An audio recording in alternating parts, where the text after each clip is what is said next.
নমস্কাৰ মৰমৰ ষ্টুডেণ্টসকল সকলোকে স্বাগতম জনাইছোঁ আছাম ষ্টাডি ইনফো ইউটিউব চেনেলটোলৈ। তো মৰমৰ ষ্টুডেণ্টসকল যোনসকল ষ্টুডেণ্টে এইবাৰ হায়াৰ ছেকেণ্ডেৰী ফাইনেল পৰীক্ষা দিছা, তোমালোকে যিহেতু এতিয়া ডিগ্ৰী এডমিশ্যন ল'বা, BA হওক BSc হওক বা BCom হওক, যিকোনো ধৰণৰ তোমালোকে এতিয়া এডমিশ্যন ল'বা স্মাৰ্ট পৰ্টেলত অনলাইন যেতিয়া কৰিবা তেতিয়া তোমাৰ কি ডকুমেণ্টছৰ প্ৰয়োজন হ'ব সকলোখিনি এইটো ভিডিঅ'ৰ মাধ্যমেৰে ডিটেইলছত কৈ দিম।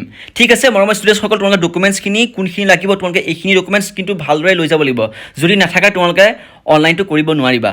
গতিকে তোমালোকে ভালদৰে চাই ল'বা। আৰু ইনকাম চাৰ্টিফিকেট আৰু PRC নাথাকিলে তোমালোকে কি হ'ব সকলোখিনি এইটো ভিডিঅ'ৰ মাধ্যমেৰে কৈ দিম। আৰু এইকেইটা উলিয়াব লাগিবনে নালাগিব তোমালোকে সকলোখিনি এইটো ভিডিঅ'ৰ মাধ্যমেৰে ডাউটখিনি ক্লিয়াৰ কৰি দিম। গতিকে নতুনকৈ চেনেলটো ছাবস্ক্ৰাইব কৰি ভিডিঅ'টোত এটা লাইক কৰি দিবা আৰু নিজৰ বন্ধু বান্ধৱীলৈ শ্বেয়াৰ কৰি দিবা।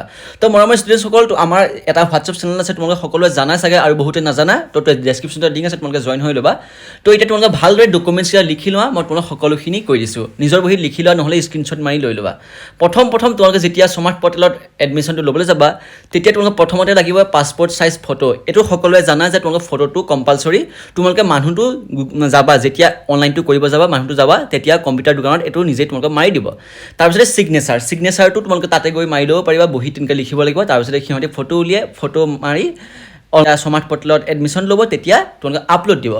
তাৰপাছতে আহিলে SSLC ৰেজিষ্ট্ৰেশ্যন চাৰ্টিফিকেট লাগিব, এডমিট লাগিব, মাৰ্কশ্বিট লাগিব আৰু পাছ চাৰ্টিফিকেট লাগিব।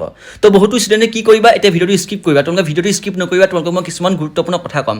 ৰেজিষ্ট্ৰেশ্যন চাৰ্টিফিকেট, এডমিট, মাৰ্কশ্বিট হওক বা পাছ চাৰ্টিফিকেট হওক, তোমালোকে এই চাৰিটাটো লাগিবই। কিন্তু তোমালোকে নামখিনি শুদ্ধ কৰি ল'বা। কিছুমান কি হয়, নাম কিছুমান একাৰ উকাৰ এইবিলাক ভুল হৈ থাকে।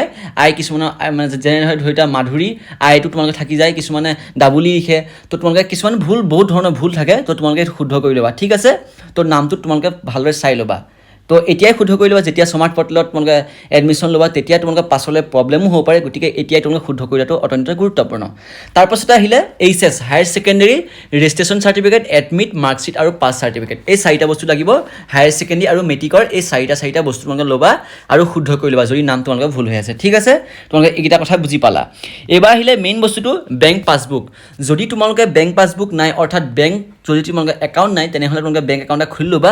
আৰু যোনসকলৰ মাইনৰ বেংক একাউণ্ট হৈ আছে তোমালোকে মেজৰ বেংক একাউণ্ট কৰি ল'বা। কিন্তু এইটো অত্যন্ত গুৰুত্বপূৰ্ণ, যিহেতু তোমালোকৰ এই যিটো বেংক একাউণ্ট, এই বেংক একাউণ্টটো পাছলৈ স্কলাৰশ্বিপৰ কাৰণে তোমালোকৰ কলেজত যেতিয়া স্কলাৰশ্বিপ আহিব তেতিয়া তোমালোকৰ প্ৰয়োজন হ'ব। যদি তোমালোকৰ মাইনৰ হয়, যিহেতু মাইনৰবিলাক যিমান একাউণ্ট থাকে 18 বছৰ পাছতে মেজৰ কৰিবলগীয়া হয়। কিছুমানৰ কি হয়, মাইনৰ একাউণ্টটোৱে মেজৰ কৰি দিয়ে, কিন্তু কিছুমানৰ কি হয়, মাইনৰ একাউণ্টটো মেজৰ কৰিব নোৱাৰে। তো মাইনৰ একাউণ্টটো ক্ল'জ কৰি আকৌ নতুনকৈ একাউণ্ট খুলিব লাগে। সেইকাৰণে কৈছোঁ মই তোমালোকে বেংক একাউণ্ট এটা এতিয়াই খুলি লোৱা, মেজৰ একাউণ্ট খুলিবা। ঠিক আছে, যদি তোমালোকৰ 18 বছৰ হৈছে।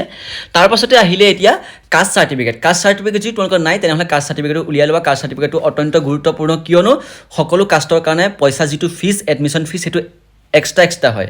SC কাৰণে এক্সট্ৰা, ST কাৰণে এক্সট্ৰা, OBC হওক, জেনেৰেল হওক, সকলো কাৰণে এক্সট্ৰা হয়। তো তোমালোকে কাষ্ট চাৰ্টিফিকেটটো উলিয়াব লাগিব। এইটো কম্পালচৰি কিন্তু দেই, কাষ্ট চাৰ্টিফিকেট তোমালোকে এতিয়াই উলিয়াই লোৱা, পাছত তোমালোকৰ প্ৰব্লেম হ'ব। সেইকাৰণে তোমালোকে সকলোখিনি ডকুমেণ্টছ ভালদৰে লৈ ল'বা। তাৰপাছতে আহিলে PRC and income certificate. PRC আৰু ইনকাম চাৰ্টিফিকেট লাগিবনে নাই, বহুতো ষ্টুডেণ্টে মোক এইটো কমেণ্ট কৰি আছিলে যে PRC ছাৰ মোৰ নাই বা ইনকাম চাৰ্টিফিকেট নাই ছাৰ, মই অনলাইনটো কৰিব পাৰিম নে নোৱাৰিম। তো তোমালোকে চাই লোৱা, PRCটো ইমান প্ৰয়োজন নহয়, কিন্তু তোমালোকে যিমান পাৰা ইনকাম চাৰ্টিফিকেটটো এতিয়াই অনলাইন কৰি থোৱা। ইনকাম চাৰ্টিফিকেট কিন্তু প্ৰয়োজন হ'বই, এইটো কম্পালচৰি, কিয়নো ইনকাম চাৰ্টিফিকেট বিচাৰে। তোমালোকে যেতিয়া এডমিশ্যনটো ল'বা, যেতিয়া ফিজটো দিবা, সেই ফিজটো তোমালোকে ইনকাম চাৰ্টিফিকেটতে কমি যায়। ইনকাম চাৰ্টিফিকেটটো নহ'লে তোমালোকৰ কিন্তু ফিজটো বহুত হৈ যাব। বোলে ইনকাম চাৰ্টিফিকেটটো নহ'লে তোমালোকে এডমিশ্যন ল'ব নোৱাৰা, সেইটো নহয়, কিন্তু তোমালোকে ফিজটো অত্যন্ত বহুত বেছি হৈ যাব। সেইকাৰণে তোমালোকে ইনকাম চাৰ্টিফিকেটটো এতিয়াই উলিয়াই লোৱা। যিহেতু ইনকাম চাৰ্টিফিকেট উলিয়াবলৈ কমচে কম 15-16 দিন লাগে এইটো ভেৰিফাই হওঁতে। গতিকে তোমালোকে এতিয়াই উলিয়াই থোৱা, যাতে তোমালোকে তেতিয়ালৈকে আহি যায়। যদি তোমালোকৰ লেট হৈ যায়, তেনেহ'লে তোমালোকৰ কোনো কথা নাই, প্ৰব্লেম তোমালোকৰ একো নাই। ইনকাম চাৰ্টিফিকেট যেতিয়া তোমালোকে অনলাইনটো কৰিবা, তেতিয়া এটা অনলাইন কপি দিব, সেই কপিটো তোমালোকে কলেজত ছাবমিট কৰিব পাৰিবা। মানে সেই কপিটো ছাবমিট কৰিও তোমালোকে এডমিশ্যনটো ল'ব পাৰিবা। পাছত যেতিয়া তোমালোকে কলেজত পঢ়িবা, তেতিয়া কিন্তু তোমালোকে অৰিজিনেল কপিটো তাত গৈ দিব লাগিব। গম পাইছা? তো যিমান পাৰা তোমালোকে ইনকাম চাৰ্টিফিকেটটো এতিয়াই উলিয়াই থোৱা। বাকী PRCটো বাৰু চাকৰিৰ সময়ত লাগে, কিন্তু PRCটো উলিয়ালে তোমালোকৰ নিজৰে ভাল। PRCটো তোমালোকে কৰি থ'বা, সকলোখিনি তোমালোকৰ ডকুমেণ্টছ ক্লিয়াৰ কৰি থ'বা, তেতিয়া তোমালোকৰ এডমিশ্যনটো লওঁতে অত্যন্ত সুবিধা হ'ব। ঠিক আছে মৰমৰ ষ্টুডেণ্টসকল, তোমালোকে কথাখিনি বুজি পালা। যেতিয়া তোমালোকে BA হওক, BSc হওক বা যিকোনো ডিগ্ৰী হওক, তোমালোকে যেতিয়া এডমিশ্যনটো ল'বা, এইখিনি ডকুমেণ্টছ তোমালোকৰ অত্যন্ত গুৰুত্বপূৰ্ণ প্ৰয়োজন হ'ব। গতিকে তোমালোকে, মই আশা কৰোঁ এইটো ভিডিঅ'ৰ পৰা তোমালোকে সকলোখিনি কথা বুজিব পাৰিছা। নিজেই স্ক্ৰীনশ্বট মাৰি ল'বা, নহ'লে নিজৰ বহি লিখি লোৱা ডকুমেণ্টছকেইটা। যদি যোনকেইটা তোমালোকৰ নাই ডকুমেণ্টছ, সেইকেইটা তোমালোকে আজিয়েই উলিয়াবলৈ চেষ্টা কৰা ঠিক আছে নতুনকৈ চেনেলটো ছাবস্ক্ৰাইব কৰি নটিফিকেশ্যন বেলটো অলপ ক্লিক কৰি দিবা আৰু নিজৰ বন্ধুবান্ধৱীক শ্বেয়াৰ কৰিবা আৰু এইটো ভিডিঅ' লাইক এটা কৰি আমাৰ হোৱাটছআপ চেনেলটো জইন হৈ ল'বা আমি তাত ইম্পৰ্টেণ্ট কুৱেশ্যন এনচাৰ লগতে ইম্পৰ্টেণ্ট আপডেট দি থাকোঁ তো মৰমৰ ষ্টুডেণ্টসকল আজিলৈ ভিডিঅ'টো ইমানেই ধন্যবাদ